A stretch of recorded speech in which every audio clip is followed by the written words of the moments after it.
A lo largo de la historia, las computadoras han ido evolucionando en diferentes etapas y generaciones. Al principio, esas computadoras eran muy grandes, estaban en laboratorios donde eran prácticamente el tamaño de un cuarto y eran prácticamente inaccesibles para el público general, dando poquísimo de espacio porque también porque eran muy caras. Porque una persona no podía tener en su cuarto o en la casa todo un cuarto dedicado a una computadora. Entonces, en aquel entonces, las computadoras solamente se usaban en universidades o en centros de investigación donde era necesaria una computadora porque se dedicaban a eso, porque no nadie podía, casi nadie, casi nadie podía permitirse obtener una computadora así de cara y de grande en su laboratorio o en su casa.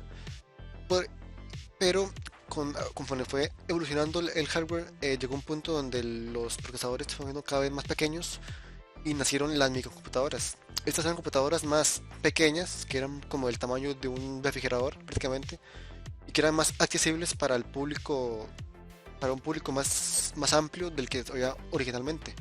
Por ejemplo, ahora en un centro de investigación individual se puede tener una computadora para ese centro y no tener que depender de las que habían en las universidades grandes, sino que puedan tener su propia computadora y así se quitaba un poco el monopolio que había con la gente que tenía computadoras y las que no. De hecho, estas computadoras pequeñas también vieron el inicio de muchas áreas de las que tenemos actualmente, como lo son las interfaces gráficas que esas computadoras tenían. De hecho, por aquí abajo se debería estar viendo un poco de eso. Y también fue un poco del inicio de lo que son los videojuegos, con el juego Spacewar, que también debe estar aquí abajo viéndose, que era un juego sencillo de navecitas, y que era un juego sencillo de dos navecitas que se trataban de destruir entre sí, y que era prácticamente que era prácticamente como una prueba para demostrar al público las capacidades que puede tener esas computadoras. Después de la existencia de estas mini computadoras nació el microprocesador y con esto las microcomputadoras. Antes, bueno, en ese entonces estaba la desventaja de que una computadora ocupaba un montón de placas de circuito, pero con esa nueva evolución, toda la computadora puede tener solamente una placa. Entonces esto acortó un montón los costes y también permitió tener mejor capacidad de cómputo de esas computadoras. Y con eso nacieron las primeras computadoras personales que una de las más famosas fue la Altair 8800, que se vendió muy bien, aunque era un poco cara, a comparación con lo que había, era barata.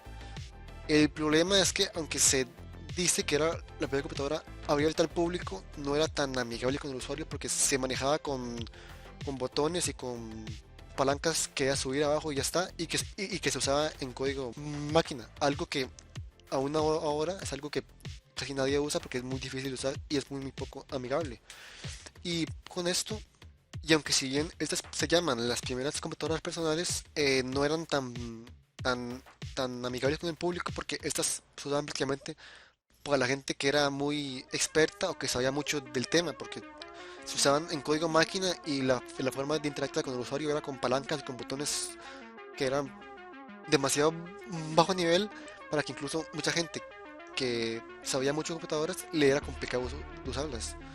Y como eran tan complicadas, de hecho en ese entonces también se dio el nacimiento de Microsoft, porque entonces Steve Jobs contactó a MITS, que era la empresa dedicada a hacer Altair, el Altair 8800, y les propuso hacer un intérprete de, de, de Basic para la computadora, para que se fuera más amigable con el usuario y que la gente pudiera trabajar en alto nivel y no quedarse metido en código máquina.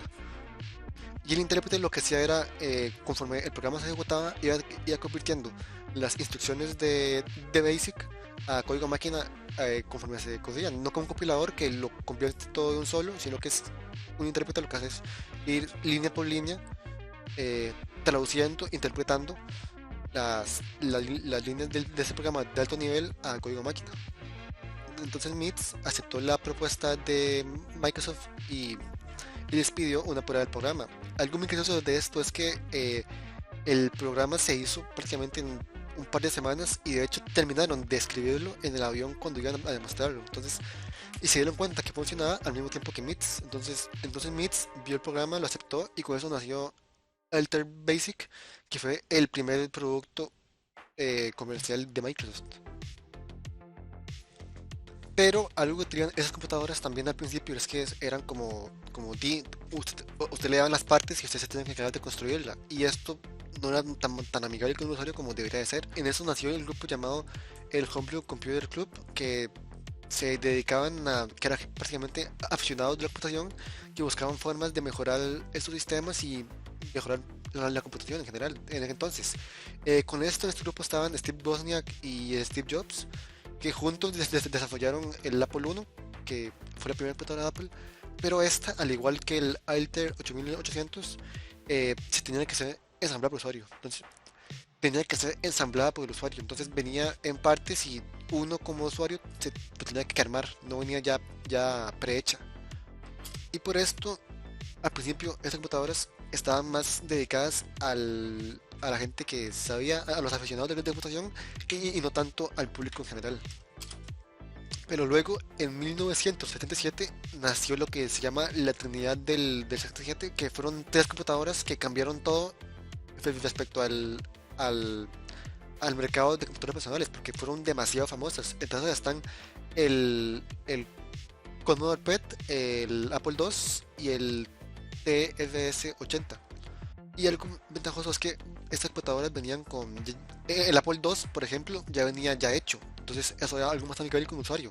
Además de que ya tenía colores, que en ese entonces era para algo, por una computadora personal, tener colores era algo increíble de ver.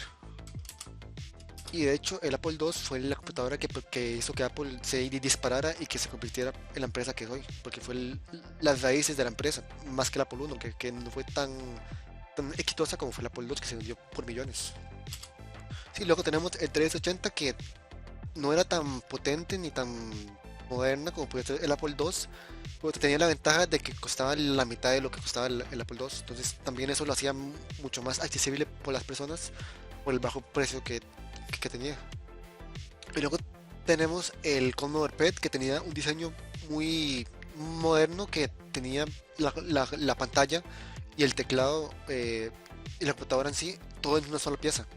Que según como lo veamos, pues eso podría ser también uno de los inicios de lo que son las laptops actualmente, que es prácticamente todo en un solo aparato y no tener que estar conectando un teclado, un monitor y todo por aparte, sino tener todo uno solo en una sola máquina. Y según como se vea, puede ser también el inicio de las laptops. Estas computadoras todas venían con intérpretes de BASIC, que eso hacía que también, según como se ve de fondo, Microsoft comenzaba a crecer, porque prácticamente todos los computadores de la época tenían productos de Microsoft, no, las famosas, que es que era el intérprete de BASIC. Y eso provocaba que fuera más que a una gente que no era prácticamente super erudita de computación podía programar porque era alto nivel y no código máquina. Pero con el éxito que estas computadoras estaban teniendo, se empezó a dar que IBM, que era la empresa más grande de computación de la época, estaba viendo lo que tenían de éxito. En ese entonces IBM no se dedicaba a hacer computadores personales, sino que era prácticamente de computadoras especializadas para laboratorios o universidades. Entonces IBM, viendo una gran oportunidad en esta área de computación, decidió crear su propio computador personal. Entonces un grupo de ingenieros que se llamaban los Dirty Dozens, de Dirty Dozen, fueron por IBM los mandó a hacer una computadora personal y les dieron con completa libertad de lo que podían hacer computadora. Entonces no estaban restringidos a normativas de la empresa, pero lo que quisieran para... La idea era crear la computadora sin que la empresa lo limitara en sí. Entonces con esto empezaron a hacer su computadora y lo primero que hicieron fue que en vez de usar procesadores propietarios de IBM, usaron un procesador Intel. Y además de usar chips de Intel, también usaron el sistema operativo DOS o DOS, según como se puede ver, de Microsoft. Y con esto se crearon las bases para esta computadora personal. Y con esto nació el IBM Personal Computer o el IBM PC, que fue prácticamente el cambio radical que provocó que esa fuera la computadora más famosa de la época. Fue como el boom de las computadoras en entonces. Y este éxito se da más que todo porque la gente ya confiaba en el IBM. Entonces ya iban por lo que ya sabían que era bueno. Y además esa computadora tenía una arquitectura abierta. ¿Esto qué es? Esto permitía que tan, eh, de terceros podían desarrollar periféricos para la computadora. No estaban limitados a periféricos que desarrollaba solamente IBM, y esto provocó que naciera el modelo de computadoras que se llama compatibles con IBM o IBM Compatible. Con esto nació toda una arquitectura de computadores y empezaron a hacer los clones de IBM, que eran clones de la personal computer. Además de que todos tenían MS2, entonces Microsoft comenzaba también a crecer en el ámbito de los sistemas operativos. Y luego de todo esto nació la Macintosh, que fue esta computadora tuvo mucho éxito porque fue la primera que tuvo un sistema, bueno, la primera computadora personal con un sistema operativo que tenía interfaz gráfica. Y esto fue una gran revolución entonces, porque hasta ese momento todo era desde, hasta ese momento todo era desde interfaz de terminal a puro texto, no con, no con, no con una interfaz gráfica que fuera más amigable con el usuario. Y con el nacimiento de la Macintosh ya prácticamente entramos a la era de los PCs modernos, porque ya desde entonces ya se dieron más avances, más que todo en tecnología, pero el modelo en sí ya es el mismo desde siempre. Sí. El final de esta evolución y después de esto ya se da como un corte y bueno, es simplificado decirlo así, pero se da la época de más de mejoras y no tanto en innovación.